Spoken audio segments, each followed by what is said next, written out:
Hallelujah. प्रभु यीशु मसीह आप सभी को बड़ी बरकत दे, बड़ी आशीष दे, एक बार फिर से उसकी उपस्थिति में आने के लिए। और 6 दिन हम इंतजार करते हैं, 6 दिन हम अपने घरों में, अपने कामों में, अपने ऑफिस में, अपनी जगहों में हम होते हैं, लेकिन 7वां दिन खुदा ने कहा मेरी आराधना का दिन है। हालेलुया। और प्रभु चाहता है कि उसके लोग, उसके बेटे, उसके बेटियां उसकी उपस्थिति में आए और उसके नाम का धन्यवाद करें। हालेलुया।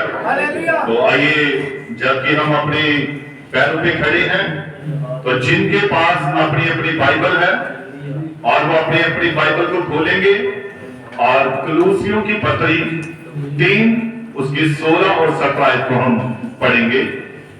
कलूसियों, मसीह के वचन को अपने हृदय में अधिकाई से बसने दो और सिद्ध ज्ञान सहित एक दूसरे को सिखाओ और चिताओ और अपने अपने मन में अनुग्रह के साथ परमेश्वर के लिए भजन और स्तुति गान और आत्मिक गीत गाओ।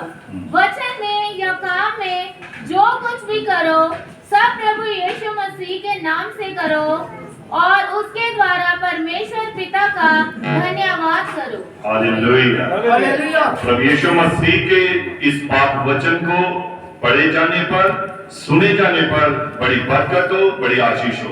प्रभु यीशु मसीह के नाम से मांगते हैं, आमीन। आप सभी बैठ सकते हैं। Hallelujah, hallelujah, hallelujah. सभी आनंदित हैं, सभी खुश हैं। प्रभु आपको बड़ी बरकत दे, आशीष दे। और मैं इससे पहले कि वचन शुरू करूं, मैं एक सवाल आप लोगों से पूछना चाहता हूं। हमारा जो एक ग्रुप चल रहा है, witness of Jesus and time message, और जिसमें ये कलीसिया एक परिवार के रूप में शामिल है, और उसमें एक वीरवार के दिन मैंने एक लिंक डाला था, और किस ने उस लिंक को देखा था? कोई बता सकता है? जिसमें शायद मैं बता देता हूं कि बारिश हो रही थी। किसी ने देखा? लेकिन मैंने जब चेक किया तो 31 भाई बहनों ने इसे देखा है, और शायद उन्हें इसकी कुछ समझ नहीं लगी, शायद। तो मैं सबसे पहले धन्यवाद करता हूं, ब्लेसिंग देता हूं मेरे भाई बलविंदर डैनी को और बेटे साहिल को, विशु को, जिन्होंने इस कलीसिया के लिए इस प्रोजेक्टर को दिया है। तो ये जो इसकी शीट भी है, और जिसके ऊपर जब कभी हमें कुछ भी बताने की जरूरत पड़ेगी तो जरूर है हम इसके द्वारा आपकी अगुवाई करेंगे। और प्रभु इसके लिए मेरे भाई बलविंदर डैनी को, बेटे साहिब को बड़ी बरकत दे, बड़ी आशीष दे। तो अगर लाइट आ गई है तो इसे मैं कहता हूं थोड़ा चलाया जाए, ताकि मैं आपको वो चीज दिखाना चाहता हूं जो उसमें सबसे पहली जो चीज थी। और क्लैपिंग चलनी चाहिए, क्योंकि ये इस चर्च में जो बड़ा ही अच्छा गिफ्ट है, बड़ा ही अच्छा एक यीशु मसीह ने हमें एक ब्लेसिंग दी है, और काफी समय पहले। हाँ,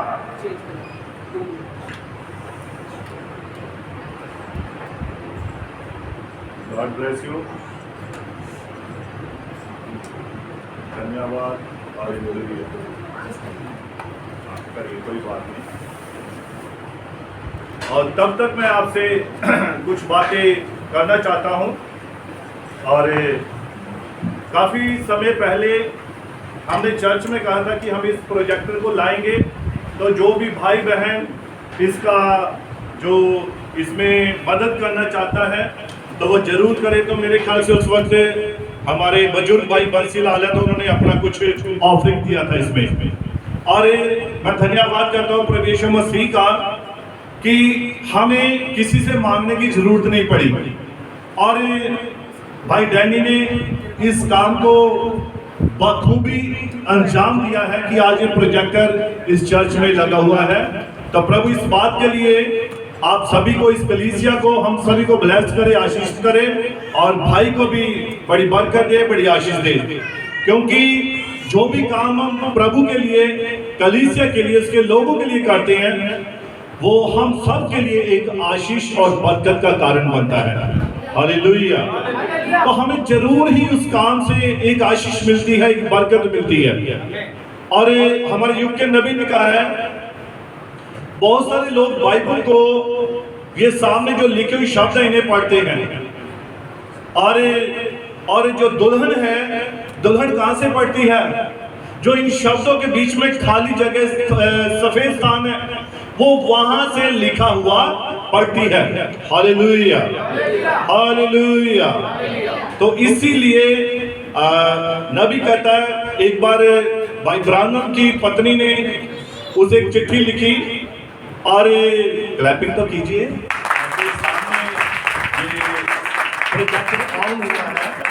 तो धन्यवाद के रूप में हम क्लैपिंग कर सकते हैं प्रभु का। हाँ, तो मैं चाहता हूं इसमें वो जोय को मैंने अभी एक लिंक सेंड किया था इसके मोबाइल पर, और उसमें उस लिंक को थोड़ा ओपन कीजिए ताकि मैं अपनी इस बात को रखना चाहता हूं, जो बात मैं आपको बताना चाहता हूं। इस लिंक में क्या था, उस बारिश, जो बारिश हो रही है उसमें क्या था उसके पीछे। तो नबी कहता है कि मेरी पत्नी ने एक चिट्ठी लिखी, तो चिट्ठी लिखी तो चिट्ठी में वो बातें बहुत सारी लिखी, परंतु नबी कहता है जो उसने लिखा था मैं वो नहीं पढ़ रहा था, मैं उसके जो पीछे बातें थी मैं उन्हें देख रहा था, उन्हें पढ़ रहा था। तो वैसे ही ये जो अभी जो लिंक आपके सामने जब खोला जाएगा तो इस चीज को जब आप देखेंगे आपको मालूम पड़ेगा कि वो उसके पीछे क्या मकसद था मेरा इस लिंक को डालने का। तो प्रभु आपको बड़ी बरकत दे, बड़ी आशीष दे। तो अभी हमारी ये शुरुआत है, कभी कभी थोड़ा टाइम अभी शुरुआत में लगेगा, तो हो सकता है कि आपको थोड़ा अलग महसूस हो, परंतु धीरे धीरे सब कुछ ठीक हो जाएगा। God bless you. तो हाँ, उस लिंक को थोड़ा ओपन करना था इसमें। हाँ ठीक है। तो आप देखिए यहाँ पर खुदा के कलाम में जो मेरा एक शीर्षक है और वो है एडमोनिशन, यानी कि नसीहत। जो मेरा एक संदेश, जो मेरा एक प्रचार चल रहा है और इसमें हमें बहुत कुछ सीखने को मिलेगा। हालेलुया। और हम सब यहाँ पर किस लिए आते हैं? हम परमेश्वर से कुछ सीखने के लिए आते हैं। हालेलुया। और हम चाहते हैं कि हमारा एक ही अगुवा हो और वो पवित्र आत्मा हो, और जो पवित्र आत्मा हमारे हृदय में, हमारे मन में बात डाल सकता है वो दुनिया का कोई इंसान बात नहीं डाल सकता है। हालेलुया। और जो पवित्र आत्मा हमें समझा सकता है वो कोई व्यक्ति नहीं समझा सकता, और पवित्र आत्मा के बगैर कोई भी सेवक, कोई भी दास आपके साथ बात नहीं कर सकता है। हालेलुया। तो इसीलिए हाँ, तो ये जो है नसीहत, तो पहले मैं आपको बताना चाहता हूँ नसीहत का मतलब क्या है, हमें इसके बारे में मालूम होना चाहिए। बहुत सारे लोग एक दूसरे को नसीहत देते हैं, सीख देते हैं, राय देते हैं, उन्हें समझाते हैं, उन्हें उपदेश देते हैं, लेकिन असल में नसीहत का असली मकसद क्या है? और जब मैं इसके ऊपर खोजबीन कर रहा था तो नसीहत का जो असली मकसद जो है, असली मतलब जो है वो ये है, ईमानदारी से दी गई सलाह। सलाह सभी देते हैं, नसीहत सभी देते हैं, परंतु हो सकता है उसमें ईमानदारी ना हो। हालेलुया।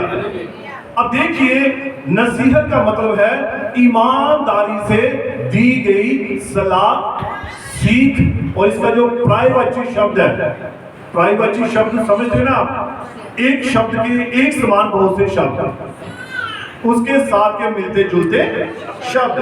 तो इसके प्रायवाची शब्द हैं जैसे उपदेश, सीख, शिक्षा, सलाह, सुझाव, मशविरा, राय।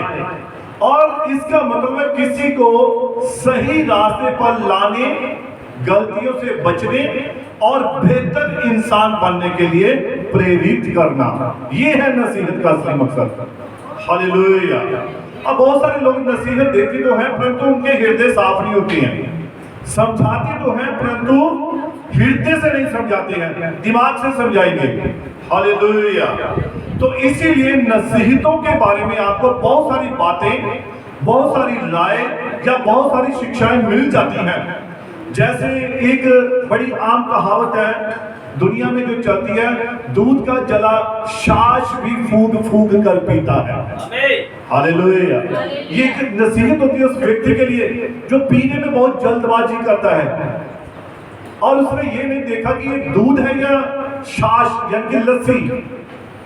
और वो क्या करता है, गरम गरम दूध के गिलास को पकड़ता है और सीधा मुंह में लगा लेता है। और जैसे ही मुंह में लगाता है तो उसका मुंह जल जाता है। और अब उसे मालूम हो गया, एक नसीहत मिल गई, अरे दूध को, सफेद चीज को जल्दी मुंह में नहीं डालना है। अब उसके सामने आप लस्सी का गिलास, ठंडी लस्सी वो भी रख दो तो वो भी पहले से फूंक मार के कहीं गर्म ना हो, मेरा मुंह ना जल जाए। ये होती है नसीहत। हालेलुया। तो इसीलिए मैं आपको ये बताना चाहता हूं कि नसीहत जो है ये हमारे सुधार के लिए होती है, ये हमें एक बेहतर इंसान बनाने के लिए होती है। जब कभी हमारे जीवन में कोई कमी, कोई घटी या कोई कमजोरी होती है तो नसीहत के द्वारा हमें क्या मिलती है, हमें ताड़ना मिलती है। अब अगर हम खुदा के कलाम में देखें, वचन में देखें, तो जो नीति वचन है ये क्या है, ये सारी नीति वचन जो है नसीहतों से भरा हुआ है। इसमें आपको हर जगह नसीहत मिलेगी। हे मेरे पुत्र, अपने बाप की शिक्षा को ना भूलना। ये नसीहत दे रहा है एक बाप, 3 अध्याय में पढ़ते हैं वहां पर कि हे मेरे पुत्र, मेरी शिक्षा को ना भूलना। ये क्या दे रहा है, नसीहत दे रहा है, शिक्षा दे रहा है। हालेलुया। तो मैं आपको और भी बताना चाहता हूं, नबी के संदेश में है, एक बार नबी के पास एक व्यक्ति आया और उसने नबी से बात की कि क्या पवित्र आत्मा से भरा व्यक्ति छोटी छोटी बातों के चलाए चल सकता है, यानी कि व्यर्थ बातों के चलाए वो चल सकता है। एक ऐसा व्यक्ति जो कहता कि मैंने पवित्र आत्मा पाया है और फिर वो छोटी छोटी बातों के चलाए चले। हालेलुया। समझे मेरी बात को। छोटी बातें कौन सी, जिन बातों का हमारे जीवन में अगर कोई मकसद नहीं है, तो क्या पवित्र आत्मा जिस व्यक्ति के पास है, क्या पवित्र आत्मा उसे गाइड नहीं करता है कि ये बात तेरे काम की नहीं है? तो क्या ऐसा व्यक्ति जो पवित्र आत्मा पाया है, तो क्या वो छोटी छोटी बातों के चलाए चले? हालेलुया। तो इसे हम पढ़ते हैं नबी के संदेश में। तो मैं चाहता हूं कि भाई सुनील आगे आ जाएंगे और हम इसे नबी के संदेश में से पढ़ेंगे।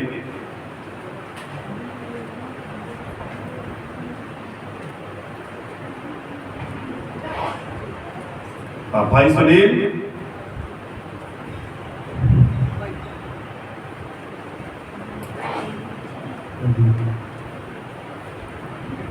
क्वेश्चन पढ़ लीजिए पहले, ताकि और जब आपका ये कनेक्ट हो जाए तब आप बता देना।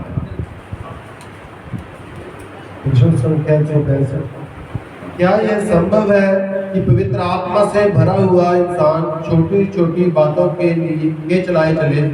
अब देखिए यहाँ पर नबी के पास एक सवाल, एक क्वेश्चन आया, प्रश्न आया कि क्या पवित्र आत्मा से भरा व्यक्ति, उसके लिए ये जरूरी है कि वो छोटी छोटी बातों के चलाए चले? पढ़िए। प्रभाव में आकर उन छोटे छोटे कामों को करे, या फिर उस व्यक्ति के प्रभाव में आकर उन छोटे छोटे कामों को करे जिन्हें वह करना नहीं चाहता है, जिन्हें वह करना नहीं चाहता है। और ये है एक प्रश्न। क्या है?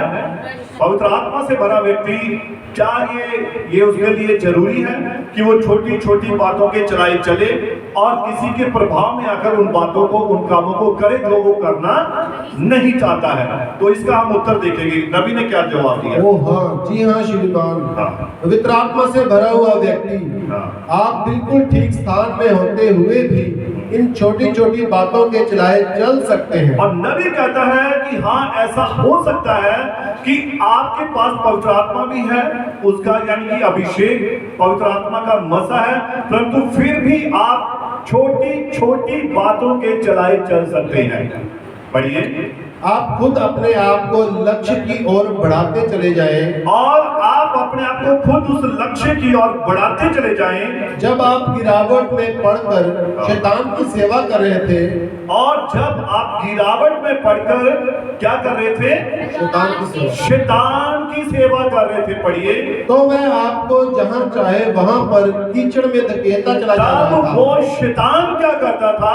वो जहां मर्जी छोटी छोटी बातें लेकर आपको बताता था और आप उसके प्रभाव में आकर, उसके कहने में आकर जहां वो ले चलता था आप चले जाते थे। पढ़िए। परंतु जब एक बार को आप मसीह के लिए अपना पक्ष ले लेते हैं, परंतु जब आप एक बार मसीह को अपना अधिकार यानी कि दे देते हैं, आप प्रभु तू मुझे चला, पढ़िए, तो फिर आप दूसरी ओर पहुंच जाते हैं। तो आप फिर उस शैतान के प्रभाव से, उस व्यक्ति के प्रभाव से दूसरी ओर पहुंच जाते हैं। पढ़िए। वह हर एक बंदूक को हाँ। आपके चारों ओर निशाना साधने देता है। और जैसा ही आप ऐसा करते हैं, यानी कि शैतान के प्रभाव से मुक्त होते हैं, तब वो क्या करता है? शैतान हर एक बंदूक को, हर एक हथियार को आपकी ओर तान देता है। Hallelujah, hallelujah. जैसे ही आप शैतान को नकारते, उसकी बातों के प्रभाव से निकलते हैं, फिर वो आपके ऊपर क्या करता है? अपनी हर एक तलवार को, हर एक हथियार को आपके ऊपर तान देता है। जैसे ही आप दुआ करनी शुरू करते हैं, जैसे ही आप प्रार्थना करनी शुरू करते हैं, जैसे ही आप मसीह में आगे बढ़ना शुरू करते हैं, वो क्या करता है? अपना हर एक हथियार आपकी ओर तान देता है। परंतु खुदा का कलाम कहता है कि कोई भी हथियार तेरी हानि के लिए नहीं उठेगा। हालेलुया। क्योंकि वो प्रार्थना, वो विश्वास आपकी सुरक्षा कर रहा होता है। हालेलुया। आप पढ़िए इसको। उसके बाद हर वह आजमाइश, हाँ। हर एक वह बात जो आप पर आ सकती है, और उसके बाद क्या होता है? ध्यान से सुनना मेरी बात को। जैसे ही आप मसीह में या पवित्र आत्मा से भरना शुरू होते हैं, जब पवित्र आत्मा आपकी अगुवाई करना शुरू करता है, तो शैतान क्या करता है? वो हर एक हथकंडा अपनाता है। वो हर एक वस्तु को, हर एक चीज को आपके खिलाफ कर देगा। जैसा कि नबी कहता है अपने संदेश में लिफाफे में, वो कहता है कि जब अय्यूब बीमार हो गया, उसकी पत्नी भी साथ छोड़ गई थी। हालेलुया। उसकी पत्नी भी साथ छोड़ गई थी। अब देखिए, ये स्थिति कब होती है? जब आपका परमेश्वर के ऊपर पूरा भरोसा होता है, संपूर्ण भरोसा होता है, तब ये आपके जीवन में, शुरुआती जीवन में शैतान आपको पीछे खींचना चाहता है। वो नहीं चाहता कि आप मसीह में आगे बढ़े। जैसे ही आप चर्च में आना शुरू करते हैं, उसी वक्त मेहमान भी घर में आएंगे, उसी वक्त आपके परिवार में वो जरूरी काम याद आएंगे, उसी वक्त हर रिश्तेदार का फोन आएगा, उसी वक्त आपको सारे काम याद आएंगे। क्यों? शैतान नहीं चाहता कि ये खुदा की उपस्थिति में जाए। हालेलुया। तो आप देखिए कि पवित्र आत्मा से भरा व्यक्ति वो भी छोटी छोटी बातों में आ सकता है। हालेलुया। तो मैं थोड़ा सा यहाँ पर रोकना चाहता हूँ, तो वो कनेक्ट हो चुका है और मैं आपको बताना चाहता हूँ कि इस लिंक को थोड़ा ओपन कीजिए ताकि मैं आपको बताऊं कि उसमें जो लिंक मैंने डाला था उसमें क्या खास बात थी। हालेलुया। अब देखिए यहाँ पर आपको क्या दिखाई दे रहा है? ये हाथ, ये बारिश पड़ रही है। साउंड थोड़ा कीजिए, इसका साउंड हो जाए। हाँ, अब ध्यान से सुनना। Holy Spirit, I declare ang pangalan ni Jesus. Sa pangalan ni Jesus, In Jesus' mighty name. Jesus' mighty name. Jesus' mighty name. Jesus' mighty name. Hallelujah. Hallelujah. In Jesus' mighty name. Magungkat ka. Magungkat ka sa pangalan ni Jesus. Sa pangalan ni Jesus. Jesus' mighty name. The mighty name of Jesus Christ. आप देखना करने के The mighty name of Jesus Christ. The mighty name of Jesus Christ. The mighty name of Jesus Christ. The mighty name of Jesus Christ. Magungkat ka. Magungkat ka. Magungkat ka hangin. Ikaw ang hangin, magungkat ka. Ikaw ulan, magungkat ka. Ikaw ulan, magungkat ka sa pangalan ni Jesus. इसको देते पानी को देते रहना Ulan, magungkat ka, magbubo. Magungkat ka. In the name of Jesus Christ. In the name of Jesus Christ. In the name of Jesus Christ. In the name of Jesus Christ. In the name of Jesus Christ. In the name of Jesus Christ. In the name of Jesus sound बंद Christ. कर दीजिए Magungkat ka ulan. क्या देखा आपने यहाँ पर क्या समझे आप देर से बारिश बंद हो गई। बारिश बंद हो गई। क्या हुआ प्रार्थना के द्वारा बारिश। प्रार्थना के द्वारा इतना जबरदस्त जो बारिश हुई थी वो बंद हो गई थी लेकिन मेरे ख्याल से शायद जिन भाई बहनों देखो ने सोचा शायद ये कुछ ऐसे ही है बारिश हो रही थी ठीक है प्रेयर हुई प्रार्थना हुई लेकिन आपने इस बात को नोट नहीं किया कि प्रार्थना की शक्ति कितनी थी प्रार्थना की ताकत कितनी थी कि इतनी जबरदस्त बारिश हो रही थी और प्रार्थना के द्वारा उसने प्रार्थना को बंद कर दिया उसको बारिश को बंद कर दिया हालेलुया और ये देखिए ये बारिश आपने आवाज सुनी कितनी तेज बारिश थी कितनी आवाज थी हालेलुया और ये बात क्या दर्शा रही है एलिया का खुदा आज भी जिंदा है एलिया का खुदा आज भी जिंदा है उसने आकाश को बंद किया प्रार्थना के द्वारा और 3.5 साल बाद जब दुआ की आकाश फिर से खुल गया और धरती के ऊपर बारिश पड़ी और ये जो एक अधिकार है खुदा ने अपने लोगों को दिया है हालेलुया और अगर दुनिया में नबी कहता सबसे बड़ा अगर एक हथियार है तो वो आपकी प्रार्थना है और नबी कहता प्रार्थना हालातों को बदलती है प्रार्थना परिस्थितियों को बदलती है प्रार्थना आपके सारे जीवन में से आपकी बीमारियों को दूर करती है ये प्रार्थना की एक ताकत है और ये वो चीज थी जो मैं आपको दिखाना चाहता था यहाँ पर शायद किसी ने इतना गौर नहीं किया परंतु आप देखिए उसकी प्रार्थना में कितनी शक्ति थी कितना विश्वास था ये आज के समय की बात है ये कोई 20 साल 30 साल 1000 साल पुरानी बात नहीं है ये जस्ट अभी फ्रेश है आज भी हमारा खुदा जिंदा है आज भी हमारा परमेश्वर अपने लोगों की प्रार्थना को सुनता है और जो जो वो कहते हैं उसे पूरा करने में सामर्थ्य है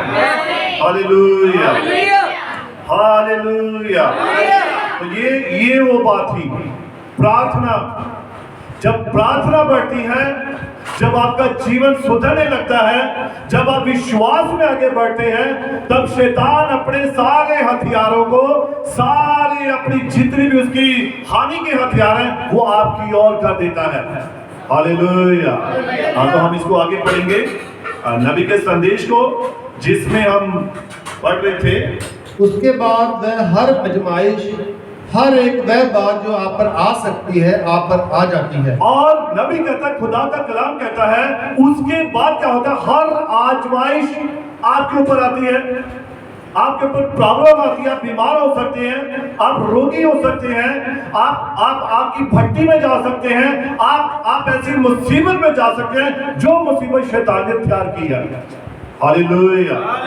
परंतु इन सब में से बचाने वाला हमारा यहोवा परमेश्वर है इससे पहले कि आप आपकी भट्टी में जाएं वो पहले वहां पर मौजूद होता है इससे पहले समुद्र में जाएं आप देखिए खुदा मछली के पेट में पहले से ही यूना के पास था प्रार्थना के रूप में हालेलुया हालेलुया हाँ पढ़िए इसको परंतु आपके पास क्या होता है वह जो तुम में है वह उससे जो जगत में है परंतु आपके पास क्या है उस वक्त क्या होता है आपके पास जब सारे हथियार आपके खिलाफ उठे हुए हों आप खड़ी हो आप प्रार्थना कर रहे हो आप आंखें बंद करके बैठे हो आप घुटनों के बल हो और शैतान ने सारे हथियार आपकी ओर किए हो कभी भी गोली चल सकती है कभी भी तलवार चल सकती है कभी भी कुछ हो सकता है तो लिखा है खुदा का कलाम कहता है वचन कहता है जो आपके अंदर है और जो संसार में है उससे बढ़कर वो है जो आपके अंदर मसीह के रूप में प्रार्थना कर रहा है। Hallelujah, hallelujah. आप पढ़िए। अब देखिए, आप यहाँ पर एक युद्ध में नहीं थे। और नबी कहता है आप यहाँ पर एक युद्ध में नहीं थे, आप तो बस कीचड़ में ही धंसते चले जा रहे थे। आप तो बस उस कीचड़ में, उस दलदल में, पाप की दलदल में, गुनाहों में धंसते चले जा रहे थे। समझे? हाँ। परंतु जब आपको साफ सुथरा किया जा चुका है, परंतु जब आपको साफ सुथरा किया जा चुका है, हाँ, आप वस्त्र पहन चुके हैं, आप वस्त्र पहन चुके हैं, आप दाढ़ी बना चुके हैं, आप अपनी शेव दाढ़ी कर चुके हैं, आप अपने बालों में कंघी कर चुके हैं, और आप अपने बालों में कंघी कर चुके हैं, आप एक पोशाक पहन चुके हैं, और आपने एक पवित्र आत्मा रूपी पोशाक पहन ली है, आप अपने हाथों में एक बंदूक ले चुके हैं, और आप अपने हाथों में एक बंदूक ले चुके हैं। आओ हम चले। समझे? और नबी कहता है आओ हम चले कहां? युद्ध के मैदान में। Hallelujah, hallelujah. आप पढ़िए। आप एक युद्ध में हैं। आप एक युद्ध में हैं। आप किसी प्रकार का दिखावा करने के लिए नहीं है। आप एक जो विश्वासी हैं, आप जिन्होंने मसीह को उद्धारकर्ता स्वीकार कर लिया है, जिन्होंने अपने आप को तैयार कर लिया है, जिन्होंने अच्छे वस्त्र पहन लिए हैं, जिन्होंने पवित्र आत्मा पा लिया है, आप अब ऐसे काम करने वाले नहीं हैं। हालेलुया। अब आप वो काम नहीं करेंगे जो पवित्र आत्मा के वचन के खिलाफ है। आप वो काम नहीं करेंगे जो खुदा को पसंद नहीं है। आप वो नहीं करेंगे जो आपके जीवन में सही नहीं है। हालेलुया। पढ़िए इसको आगे। परंतु आपको लड़ाई लड़ने के लिए, युद्ध करने के लिए निश्चय ही जब आजमाइशें उठ खड़ी होती हैं, हाँ, तो आत्मा के द्वारा विश्वास की ढाल लिए हुए, कमरबंद बांधे हुए और आगे बढ़ते चले जाओ। तब आपको क्या करना है? आपको पवित्र आत्मा के वो हथियार पहनने हैं ताकि आपके अंदर आप छोटी छोटी बातों के लिए किसी के प्रभाव में ना आए, आप शैतान के प्रभाव में ना आए कि शैतान आपको उन बातों में, उन कामों में ले जाए जो खुदा के वचन के खिलाफ है। पढ़िए। यह सही बात है। हाँ। ओ परमेश्वर के सारे हथियार बांध लो। परमेश्वर के सारे हथियार बांध लो। आप क्यों कर कोई हथियार पहनते हैं हाँ, अगर आप युद्ध में लड़ने के लिए नहीं जा रहे हैं? हाँ जी पढ़िए। वे सारे सिपाही जिन्होंने पोशाकें पहनी हुई है, और वे सारे सिपाही जिन्होंने पोशाकें पहनी हुई हैं, उन्होंने युद्ध में लड़ने के लिए ही पोशाकें पहनी हुई है। उन्होंने वो पोशाक क्यों पहनी है? युद्ध में लड़ने के लिए। हालेलुया। आपको अगर पवित्र आत्मा मिला, किस लिए मिला है? शैतान का मुकाबला करने के लिए मिला है, ना कि हमें शैतान की बातों के प्रभाव में आना है। हमें उसका मुकाबला करने के लिए पोशाक दी गई है। हालेलुया। और आप एक, नबी कहता है आप एक युद्ध के मैदान में हैं। पढ़िए। किसी प्रकार का दिखावा करने और आगे बढ़कर यह कहने के लिए नहीं पहनी हुई है कि मैं तो फला फला हूं। अब ये जो चीज आपको मिली है, ये शो ऑफ करने के लिए नहीं है, ये आपको सिर्फ परमेश्वर का धन्यवाद करने के लिए दी गई है, अपनी सुरक्षा के लिए दी गई है। पढ़िए। अब मैं एक मसीही हूँ, देखो कि मैं कौन हूँ। मैं अमुक अमुक से संबंधित हूँ। हालेलुया। किसी दूसरी रात्रि को मुझे पवित्र आत्मा मिला था, निश्चय ही कुछ भी मुझे विचलित नहीं कर सकता है। मैं सोचता हूँ कि बेहतर होगा कि आप वापस जाएं और फिर से कोशिश करें। समझे? और मैं आपको यह बताने का प्रयास कर रहा हूँ कि जब जैसे ही आप ये कहते हैं कि आपको पवित्र आत्मा मिल गया है, आप ध्यान से सुनना इस बात को। जैसे ही आप ये कहते हैं मुझे पवित्र आत्मा, बोलिए, मिल गया है, जैसे ही आप ये कहते हैं पवित्र आत्मा मुझे मिल गया है, तो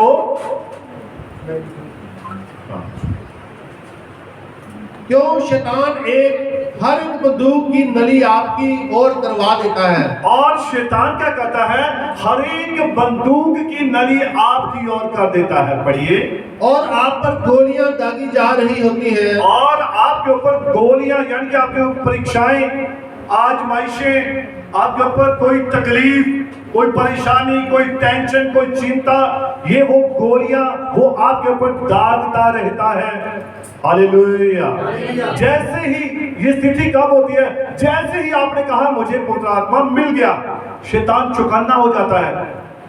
वो एकदम आंखें खोल लेता है, उसके कान खड़े हो जाते हैं। अच्छा किसे मिला भाई पवित्र आत्मा, पता करो। जैसा हेरोदेस ने कहा था, अरे कहाँ है मसीह, कहाँ पैदा हो गया, राजा तो मैं हूं, दूसरा राजा कहां से हो गया। तो वो इस बात के लिए शैतान चौकन्ना हो जाता है, अरे किसको पवित्र आत्मा मिला है भाई, कौन है ऐसा व्यक्ति जो मेरे खिलाफ खड़ा हो रहा है। तो वो क्या करता है, इससे पहले कि वो खिलाफ हो, वो अपने सारे हथियारों को उस व्यक्ति की ओर कर देता है। पढ़िए। तब आप सारे हथियार पहने हुए हो, तब आप सारे हथियार पहने हुए हो, तब आप विश्वास की ढाल, आत्मा या वचन की तलवार लिए हुए हो, तब आपके पास विश्वास की ढाल और आत्मा की क्या है, तलवार लिए हुए हो, और आपकी कमर कसी हुई हो, और आपकी कमर कसी हुई हो, और आपने पांव में मेल के सुसमाचार के जूते पहने हुए हो, और आपने अपने पैरों में मेल के सुसमाचार के जूते पहने हो, और अपने यहाँ बीच में वह छोटा सा पुराना टुकड़ा अर्थात झिलम पहना हुआ हो, हाँ जी, और उस पर अपने पेटी कसी हुई हो। हाँ पढ़िए। और आपने खुद अपने को थोड़ा सा कसा हुआ हो। हाँ पढ़िए।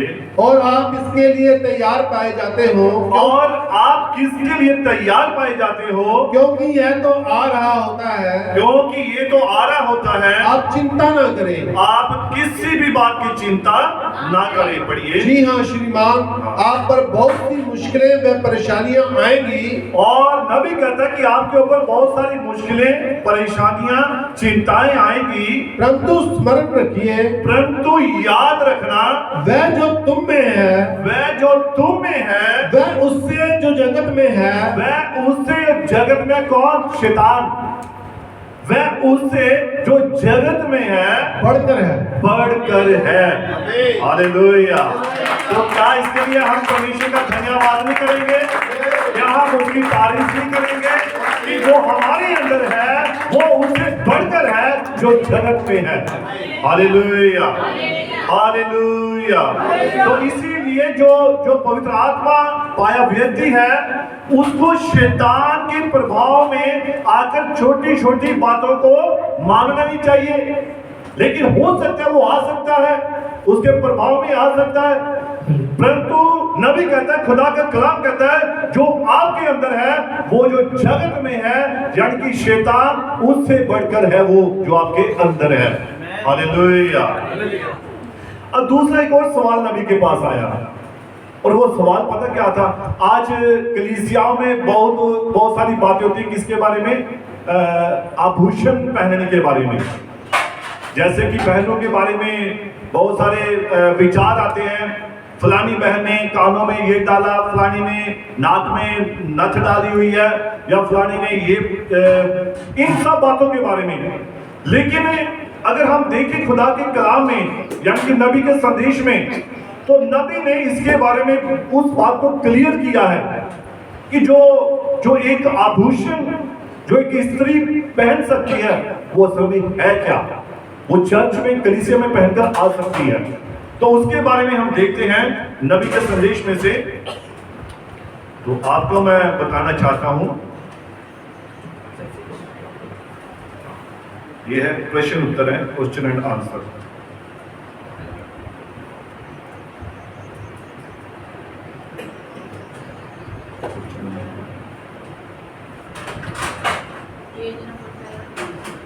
पहला नंबर बोल दीजिए, पेज नंबर।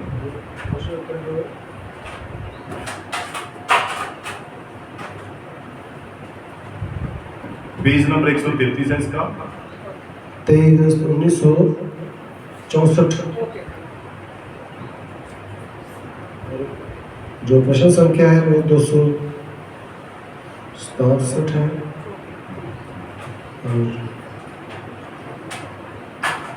हाँ पढ़िए। भाई ब्रैनम, मेरा प्रश्न यह है, क्या एक मसीही स्त्री को साधारण आभूषण जैसे कंठी, नेकलेस या मोती पहनने चाहिए? तो ये भाई ब्रानम के पास एक क्वेश्चन आया था, क्योंकि आज एंड टाइम मैसेज की कलीसियाओं में बहुत जल्दी छोटी छोटी बात का बहुत बड़ा विवाद बन जाता है। तो इसीलिए हर एक बात का जो स्पष्टीकरण है, या तो वो आपको बाइबल में मिलेगा या नबी के संदेशों में मिलेगा। तो हमें इस बात को जानना है कि जब नबी के पास आभूषण पहनने के बारे में एक सवाल आया, तो नबी ने इसके बारे में क्या सलाह दी थी? पढ़िए इसको। ठीक है बहन, मैं जानता हूँ कि यह आपके लिए बहुत ज्यादा मायने रखता है। और नबी कहता है कि ये जो एक प्रश्न है, ये जरूर एक औरत ही पूछेगी, है ना, आभूषण के बारे में। हाँ, व्यक्ति भी पूछ सकता है कि मैं अपनी पत्नी को ये गिफ्ट देना चाहता हूँ, तो क्या मैं ये सोने की जो नेकलेस है ये गिफ्ट दे सकता हूँ?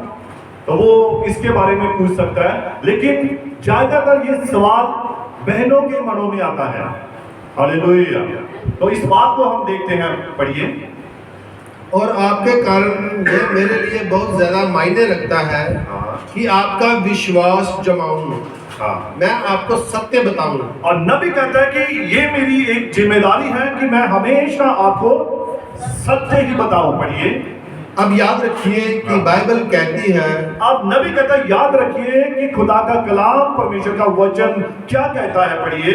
जब आप सजती संवरती हैं और जब आप अपने आप को सजाती हैं, संवारती हैं, तो आप खुद अपने को बहुमूल्य आभूषणों और मोतियों और सभी प्रकार के आभूषणों से ना सजाए संवरे, वरन यह सजना संवरना मेल और शांति और नम्रता की आत्मा से हो। और देखिए उसने पहली बात क्या क्लियर कर दी, पौलुस ने भी कहा है आभूषण क्या है। आभूषण असली क्या है? वो है एक स्त्री का जो उसकी नरमाई, उसकी दीनता, उसका जो शर्माना, नबी कहता है ये लजाना, ये उसके असली आभूषण है। हालेलुया।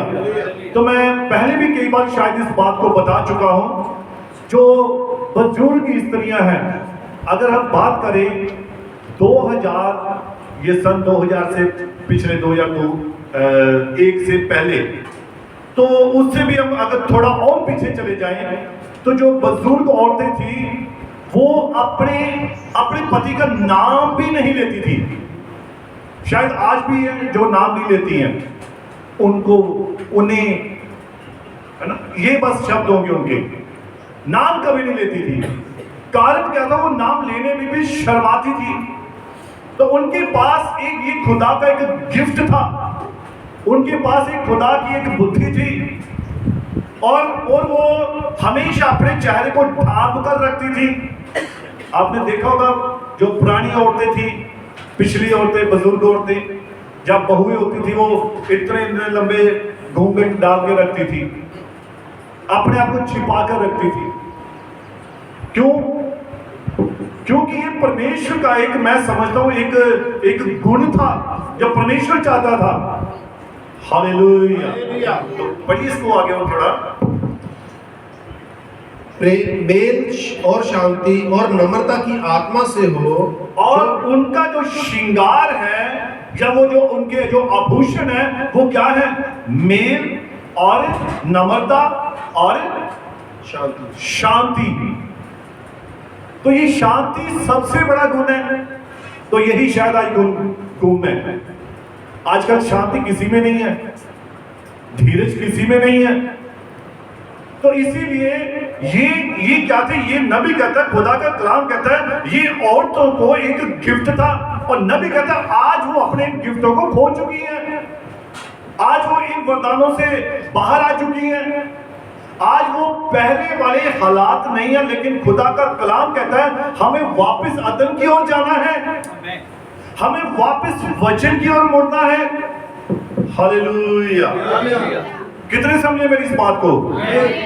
तो प्रभु बड़ी बरकत दे, बड़ी आशीष दे। इसको थोड़ा और आगे पढ़ेंगे। जैसा कि उल्लेख किया गया था, और नबी कहता है जैसा कि उल्लेख किया गया था, जो कि परमेश्वर के सम्मुख एक बड़ा मोल है। हाँ, अब बहन, इससे मेरा यह अभिप्राय नहीं है कि आपके पास एक पिन है। हाँ, अब यह बात मैं खुद कह रहा हूँ, पढ़िए। ना कि यह प्रभु की ओर से है। अब नबी कहता है ये बात जो मैं आपको समझा रहा हूं ये मेरी ओर से है, ये प्रभु की ओर से नहीं है। अब आपके पास एक पिन है, पढ़िए। यदि आपके पास एक पिन है हाँ। जिसे आप लगाना चाहती हैं, हाँ, पढ़िए। या आपके पास एक छोटी सी कंठी हाँ, यानी नेकलेस है जिसे आपके पति ने आपको दिया है। और नबी कहता है कि आपके पास एक छोटा नेकलेस है, एक हार छोटा, तो जो आपके पति ने आपको दिया है। पढ़िए। या हो सकता है कि आपका ऐसा कोई चीज है जो आप पहनती हैं। हाँ, पढ़िए। अब मेरे लिए मैं नहीं सोचता हूँ कि वह बुरा है। हाँ, पढ़िए। अब यह बात सिर्फ मैं ही कह रहा हूँ। और नबी कहता है ये बात सिर्फ मैं कह रहा हूँ। अब याद रखना, हाँ। मैं खुद अपनी बात स्पष्ट किए देता हूँ। हाँ जी। यह बस मेरी अपनी राय है, और ये मेरी बस अपनी राय है। परंतु मैं सोचता हूँ हाँ, यही इसकी पहुंच है, हाँ। यही वह तरीका है जो आप इसे करती हैं। हाँ, पढ़िए। समझे? यही तो इसके पीछे छिपा ध्येय या उद्देश्य होता है। और नबी कहता है इसके पीछे जो छिपा हुआ एक ध्येय या एक उद्देश्य जो आपकी मानसिकता है वो यही होती है। पढ़िए। और जब आप देखती हैं हाँ। कि वह आप पर अपनी पकड़ मजबूत कर रहा है, हाँ। तो आप उस चीज को अकेला छोड़ दें। हाँ, पढ़िए। परंतु मैं सोचता हूँ अगर आप अपनी शादी का छल्ला पहनती हैं, हाँ। अब मैं तुम नाजरीन लोगों को जानता हूँ, हाँ, पढ़िए। ऐसा हुआ करता था कि तुम तो उस किसी स्त्री को भी बपतिस्मा नहीं देते थे। अब जो नाजरीन कलीसिया वाले थे वो कभी भी किसी ऐसी स्त्री को बपतिस्मा नहीं देते थे जिसने शादी का छल्ला पहना हुआ होता था। शादी का छल्ला भी पहना हुआ होता था। वो कहते हैं इसको उतारो। या जिसने अगर किसी ने अपने गले में नेकलेस सोने का जो उसके पति ने उसे दिया है और वो उसे भी वो कहते इसे उतार दो। और वो जो शादी का छल्ला था, जब मैरिज होती है, शादी होती है, निकाह होता है, तब आप जानते हैं वहां पति पत्नी एक दूसरे को एक शादी की अंगूठी पहनाते हैं। सभी ने बात जानते हैं इस बात को ना, निकाह जिनका हुआ है वो जानते हैं इस बात को। तो वो जो शादी की अंगूठी होती है वो पहनाई जाती है और वो क्या बयान करती है कि ये दोनों शादीशुदा है भाई। और जिसके हाथ में अंगूठी होती थी उसे ये मालूम होता था कि ये किसी दूसरे की पत्नी है और कोई दूसरा व्यक्ति उसके ऊपर कोई गलत निगाह नहीं कर सकता था। और ये बात ये दर्शाती थी कि वो किसी की पत्नी है या वो पति किसी का पति है। हालेलुया। तो ये जो नाज़रीन वाले थे ये क्या कह रहे हैं, इसको उतार दो भाई, हम बपतिस्मा नहीं देंगे। हालेलुया। आप पढ़िए इसको।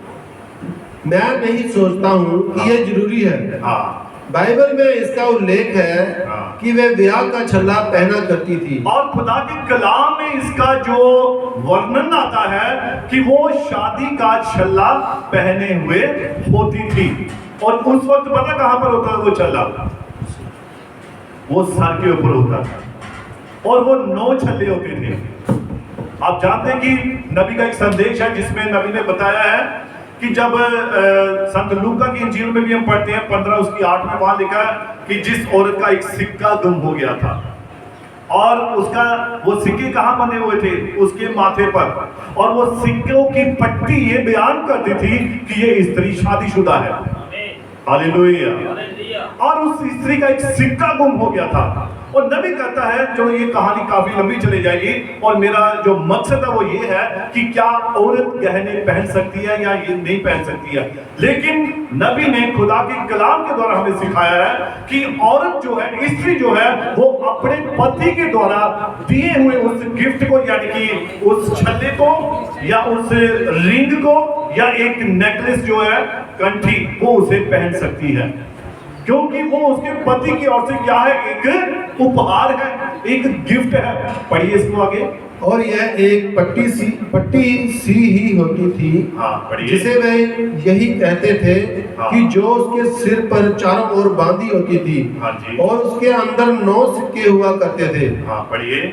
जो यह दिखाता था कि वह शादीशुदा थी। और वो 9 सिक्के जो उसके माथे पर बंधे हुए होते थे, वो ये दर्शाते थे कि ये औरत शादीशुदा है। पढ़िए। अब मैं सोचता हूँ कि वह बिल्कुल ठीक है। अच्छा, आजकल के टाइम में औरतें पता क्या उनका सिस्टम क्या है, वो सोचते हैं कि किसी को मालूम नहीं चले हमारी शादी हो रखी है, ऐसा अपने आप को दिखाती हैं। लेकिन ये एक क्या है, इसीलिए बाइबल में ये दिखाया गया है, ये बताया गया है, औरत जो शादीशुदा है वो अपने यानी कि माथे पर उन 9 सिक्कों की पट्टी को बांध के रखे। ये पुराने नियम में था। अब नए नियम में क्या आ गया, नए नियम में अब एक अंगूठी आ गई है, और अंगूठी क्या बयान करती है कि ये औरत, ये स्त्री शादीशुदा है। आमीन। Hallelujah, hallelujah, hallelujah. हालेलुया। तो गले में एक कंठी जो उसके पति ने नेकलेस के रूप में दी है, तो अब भाइयों ने क्या करनी है, मेहनत करनी है। अब भाई लोग मेहनत करेंगे और अपनी अपनी पत्नी को गिफ्ट देंगे। अंगूठी। आमीन। नहीं, नेकलेस देंगे, बड़ी चीज दो। Hallelujah, hallelujah. क्या बहन इस बात से खुश नहीं है कि आपका पति आपको ये गिफ्ट दे? कितनी बहनें खुश हैं? हाँ, गॉड ब्लेस यू। हाँ, ये आगे बहनें, हाँ तो आपके हाथ क्यों नहीं पूरे खड़े हो रहे भाई? हाँ तो जरूर होने चाहिए। तो कितने पति हैं जो चाहते हैं कि हम अपनी पत्नियों को ये गिफ्ट दें?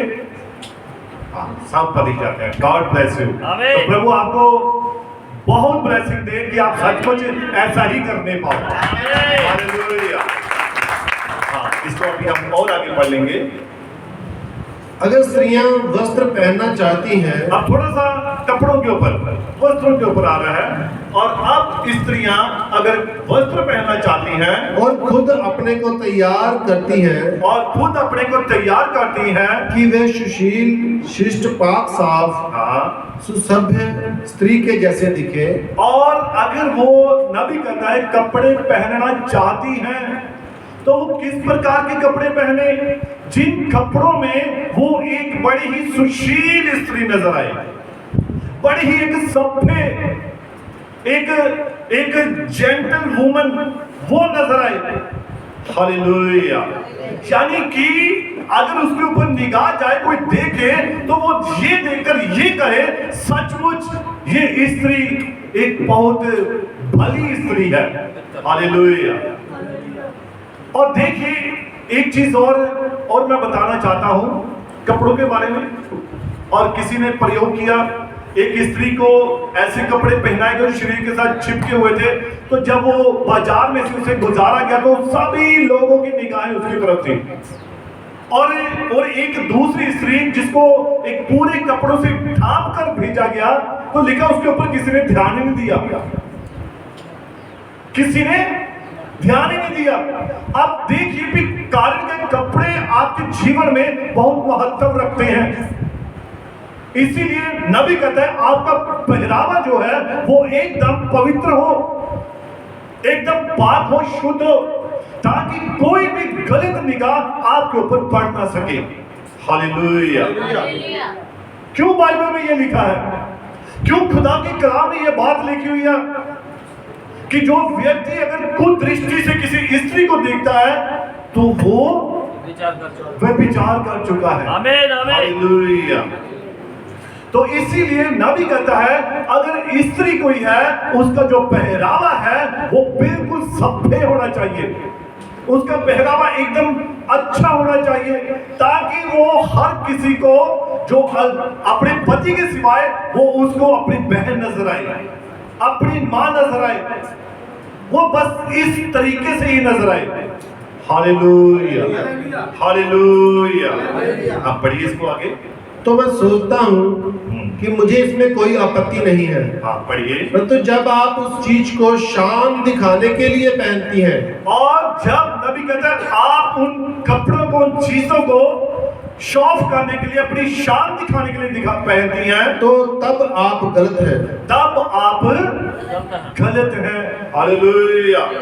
अब मान लीजिए जैसे कि पौलुस ने कहा है, उसने कहा कि स्त्रियां भारी मूल्य की पोशाक जिसमें बहुत सारे मोती, बहुत सारे उसमें शीशे, बहुत सारे उसमें हार श्रृंगार उन कपड़ों में लगा होता है। आप समझ गए हैं, जो भारी मूल्य के कपड़े जिसमें स्त्री एक अलग चीज नजर आए। नबी कहता है कि ये वस्त्र, पौलुस कहता है ऐसे वस्त्र नहीं पहनने जिसमें आप एक अलग ही चीज नजर आए। तो कई बार होता है, और ये इतने भारी मूल्य के, जिनमें बहुत सारे आपने देखा होगा, जैसे मजाक में मैं एक बात मुझसे किसी ने की थी, होता ये औरतों ने तो ऐसे ड्रेस पहनी जैसे शादी में घोड़ी के ऊपर वो उसने डाले होते हैं ना, शीशे वाले कपड़े, तो वैसे वो कपड़े, तो इतने वो चमकदार, इतने उनमें मोती लगे हुए, इतने उनमें शीशे लगे हुए हैं और इतने भारी हैं, और वो ये दर्शाएगी कि मैं सबसे महंगी पोशाक पहनकर चर्च में आई हूं। तो पौलुस ने ऐसी पोशाक के बारे में मना किया है। आप महंगी चाहे 20,000 वाली पोशाक पहनिए, लेकिन सब पे होनी चाहिए। हालेलुया। समझे मेरी बात को? आप चाहे 10,000 वाली, 20 वाली पहने, परंतु उसका जो पहरावा है, उसका जो लुक है, वो एक सब पे महिला की तरह होना चाहिए। हालेलुया। पढ़िए इसको आगे। यह तो आपकी मनोस्थिति या रवैया ही है। क्या तुम स्त्री को वह याद है कि यह अधिक समय पहले की बात नहीं है कि उनके पास यहाँ पर वह होता था जिसे वे स्कैंडल स्कर्ट कहा करती थी। और ये आगे जो नबी जिस बात की बात कर रही है, उस समय नबी अपने अमेरिका में, अपने टैबरनेकल में जब वहां पर वो प्रचार करता था, और जब नबी बाहर जाता था, वहां हर देश का अपना एक कल्चर होता है। हम सभी इस बात को जानते हैं। आप पंजाब का अगर कल्चर देखें, यहाँ औरतों के कपड़े जो है वो बिल्कुल ढका हुआ शरीर होता है, ऐसा ही होता है ना। या अगर हम किसी दूसरी स्टेट में, अगर हम अफ्रीका, साउथ अफ्रीका में चले जाएं, तो वहां पर औरतें जो है वो स्कर्ट पहनेंगी। आप अमेरिका में चले जाएं, वहां भी अलग से कपड़े होंगे। आप किसी और कंट्री में चले जाएं, तो वहां का कल्चर अलग होगा। ऐसा ही होता है ना। लेकिन फिर भी नबी कहता है हमारे जो कपड़े हैं वो बिल्कुल सभ्य होने चाहिए। तो जिस स्कर्ट की स्कैंडल स्कर्ट की जो बात कर रहा है नबी, तो इसके बारे में लिखा है, नबी कहता है आगे, मैं बताना चाहता हूं कि वो वहां पर जो बुजुर्ग औरतें भी थी, वो भी ऐसे कपड़े पहनती थी जिनमें वो अलग नजर आती थी। और नबी कहते हैं ऐसे कपड़े नहीं होने चाहिए, उसने मना किया है। लेकिन एक सच्ची विश्वासी बहन है, एक विश्वासी औरत है, वो हमेशा सही और सभ्य कपड़े पहनेगी। Hallelujah, hallelujah. तो इसीलिए आभूषण की बात थी और कपड़ों की बात थी। तो आभूषण जो है वो एक जो पति है वो अपनी पत्नी को गिफ्ट के रूप में एक नेकलेस दे सकता है, अगर उसने दिया है गिफ्ट के रूप में। और अगर वो शादीशुदा है तो वो एक छल्ले को पहन सकती है। अब ऐसा नहीं है कि हम अपने कानों में यहाँ पर 5-5, 10-10 छेद करवा लें और यहाँ से लेकर यहाँ तक पूरे हमारे कान छिदे हुए हो, हमारा नाक छिदा हुआ हो। ये बिल्कुल उलट लगेगा, ये वचन के मुताबिक बात नहीं लगेगी। तो इसलिए खुदा ने, देखिए मैं पहले भी बहुत बार ये बात समझा चुका हूं, जब मनुष्य पैदा होता है तब उसके नाक में छेद नहीं होता है। छेद होता है, कान में होता है, तो ये कौन करवा रहा है? परमेश्वर ने तो संपूर्ण भेजा हमें, उसने हमें संपूर्ण पैदा किया। लेकिन हम संसार के जब रीति रिवाजों को देखते हैं, संसार के कामों को देखते हैं, संसार की बातों को देखते हैं, हमारे मन में भी वही लालसा जो है वो उत्पन्न होती है और हम भी जाकर यहाँ ठा बंदूकें चलवाते हैं। आजकल उनके पास बंदूकें हैं। काफी टाइम पहले की बात है, मैं भी इस लालसा में आया था जब मैं नौजवानी में था, और काफी मैं अपने आप को समझता था कि मैं बहुत बड़ा वो हूं। और तब जिन लड़कों को, मेरे साथ के जो दोस्त थे, तो उनके कानों में उन्होंने सोने की बालियां डाली हुई होती थी। और वो अरे ये कहाँ से, अच्छा मैं भी ऐसे करवाऊंगा। मैं भी चला गया सुनहरे के पास, तो मैंने कहा मेरे भी कार में छेद करो, सोने की पाली डालो। और उसने क्या किया, जो पहले तो था ना पुराने समय में जो घूमते थे गलियों में गांव-गांव, तो वो क्या करते थे, उनके पास सुई होती थी तो वो बड़ी दर्द देती थी। तो सुनहरे को मैंने यार बड़ी दर्द होती है तो दर्द मत करना। अरे आजकल दर्द क्या होती है आपको पता भी नहीं लगेगा। मैं कहा अच्छा क्या हो गया, क्या चीज आ गई? तो उसने बंदूक निकाली, बोलता ये है आजकल पिस्टल है। तो मैंने कहा पिस्टल है भाई? तो मैंने कहा देखना भाई कहीं गोली मत चलाना। तो उसने क्या किया, उसने कहा आप बस 2 मिनट देखो। उसने ऐसे ठक किया और मालूम भी नहीं लगा, 1 सेकंड भी नहीं लगा, और दर्द का तो रत्ती भी पता नहीं लगा। तो आजकल ये सिस्टम है। तो कई बार हम जब संसार की बातों को देखते हैं, संसार के कामों को देखते हैं, तो हमारे अंदर भी वो लालसा उत्पन्न होती है। यही तो हमारे लिए क्या है, एक नसीहत है। हमें देखना है, हमें इन बातों से नबी कहता है बचना है। परमेश्वर ने हमारी कानों में छेद करके हमें पैदा नहीं किया। ये तो हम संसार को देखते हैं, तब हम जाकर अपने कानों में छेद करवाते हैं। अच्छा वो पहने उस सिस्टम ने बड़े महंगे टॉपर्स बनवाए हैं, कितने के, और उसके पत्नी ला कर दिए कितने के, लाख रुपए के। अच्छा वो भी बस घर में शुरू हो गया, मुझे भी चाहिए शाम तक, भेजो नहीं तो खाना नहीं मिलेगा, नहीं तो रोटी नहीं बनेगी, नहीं तो चाय नहीं मिलेगी, ये नहीं होगा। वो बेचारा जैसे मर्जी करके वो ला कर दे देगा। तो ये सब बातें कहां से आ रही हैं? संसार से। तो संसार का मित्रचारा परमेश्वर के साथ वैर है। Hallelujah, hallelujah, hallelujah.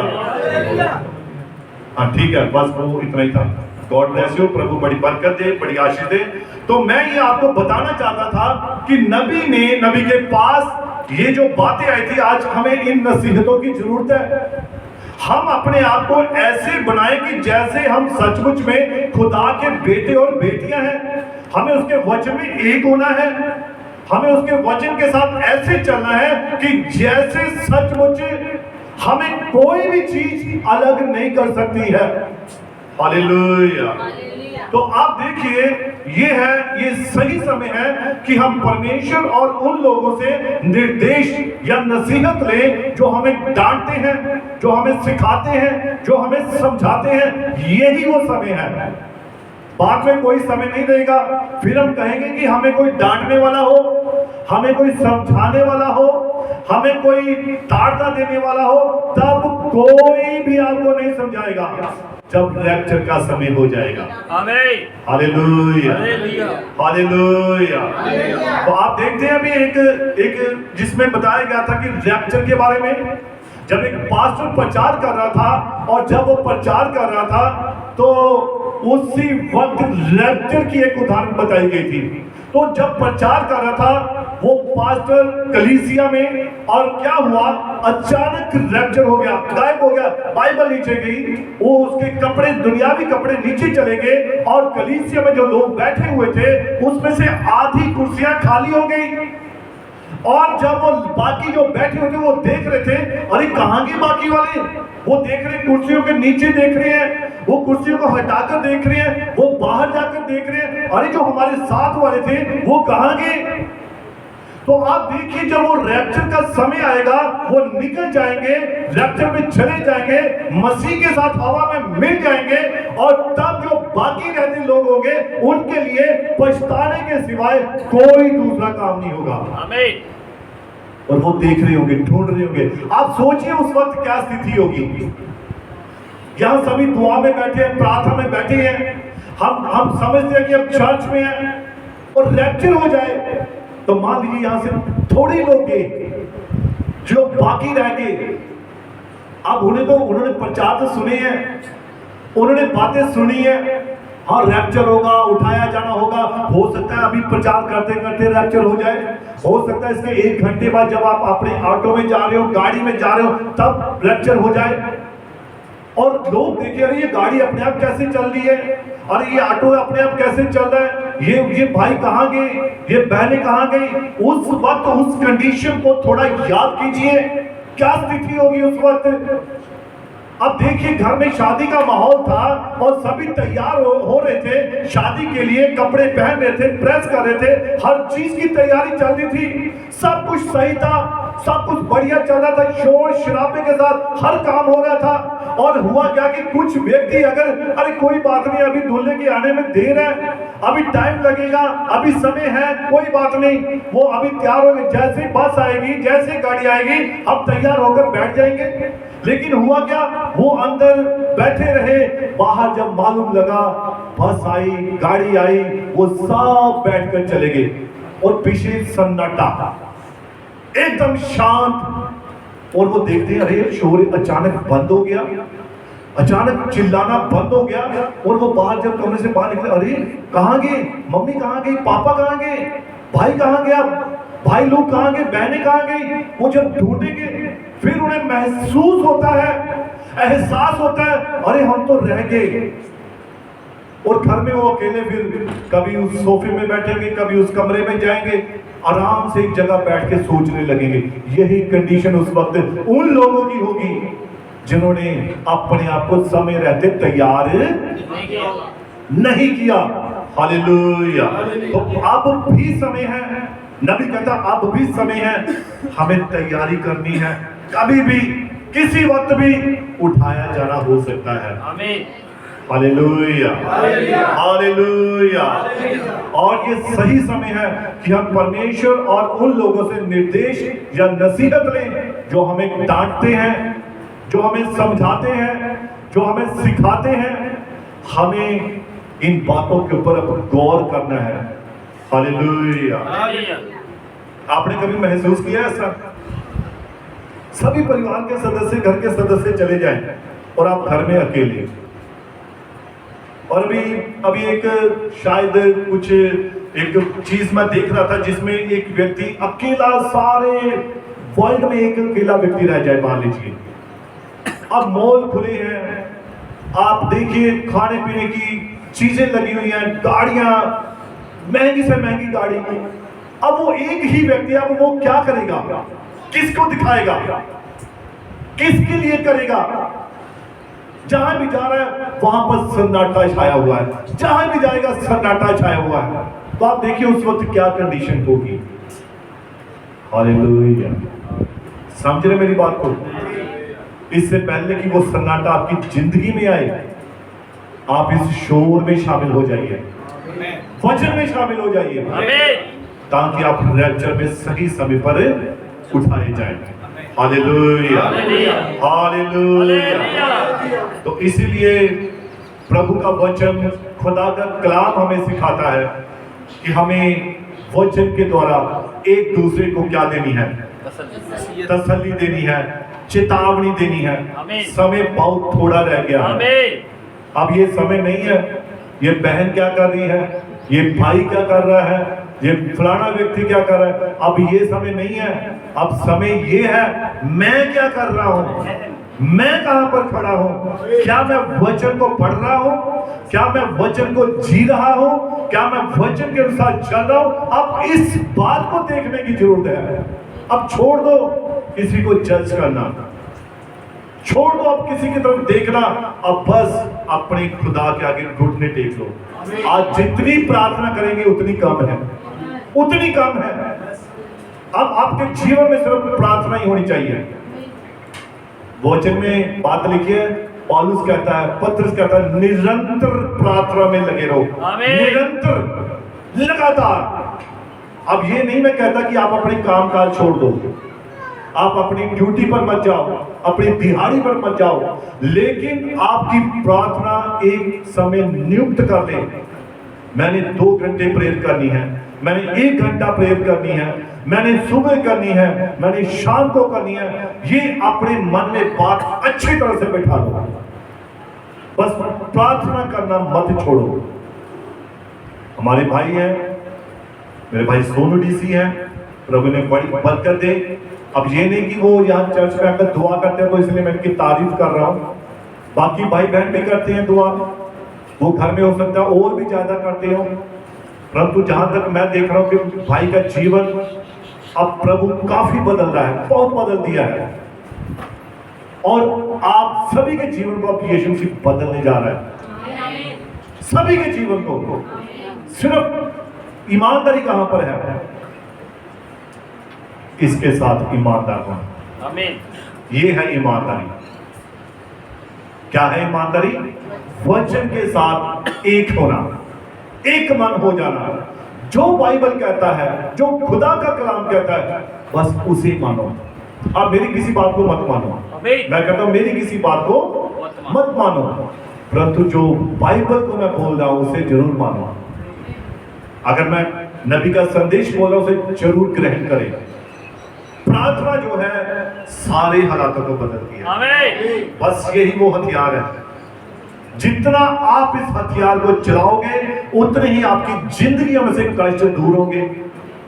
ये वो हथियार है जो आपके घर में से, आपकी बॉडी में से, आपके शरीर में से हर बीमारी को, हर रोग को काट कर अलग कर देगा। ये वो प्रार्थना है। कम मत होने दो, पढ़ने दो, लगातार पढ़ने दो प्रार्थना। हालेलुया। कितने मेरी इस बात से सहमत है? आमीन। तो कितने जो प्रार्थना लगातार करते हैं?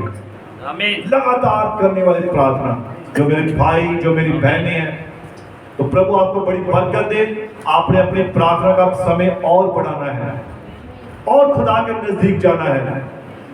आप जानते हैं जो डाली यीशु मसीह के मुझसे जुड़ी रहती है वो बहुत फल फलती है, बहुत फल फलती है।